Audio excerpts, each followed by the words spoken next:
ئەکادیمیای سان جیۆڤانی لە نزیک شاری میلانۆ ئیتالیا ساڵانە پێشانگەیەکی نێودەوڵەتی دەکاتەوە و هونەرمەندانی ژمارەیەک وڵات بەشداری تێدا دەکەن. بە گرنگترین و دێرینترین ئەکادیمیاش لە ئیتالیادا دەنرێت. هونەرمەند محەممەد فەتاح وەک نوێنەری شاری سلێمانی وەرەمی کوردستان بەشداری لەم بۆنە هونەرێدا کردووە.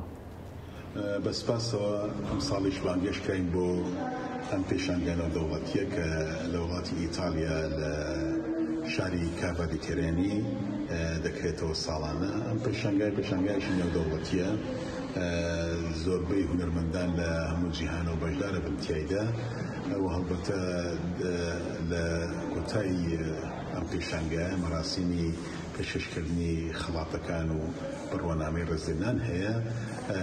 ساڵی پاریش بەندە هەر بەشدار بوو لێرە و خڵاتی دووەممان پێبەخشرا. ئەم ساڵ ئەوەی دڵخۆشە کە هونەرمەندێکی تری کورد لەگەڵ ما بەشدارە کە ئەویش هونەرمەند ساڵح نەجارە کە بەرپرسی گەلەری ئارتفۆشە لە شاری سلێمانی.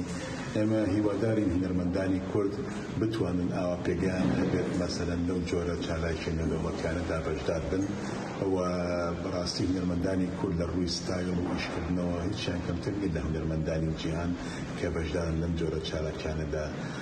سپاس بۆ هەموو ئەو کەسانێک کە هەوڵوماندبوونیان هەبوو بۆ ئەم کارە، پێش هەمویان دکتۆرە ئامان حەجار لە تونس کە زۆر دەوری هەبوو لەم ئیشە، هەروەها بەرپرسان و دکتۆر و پرۆفیسۆرەکانی ئەکادیمیای سان جیۆڤانی.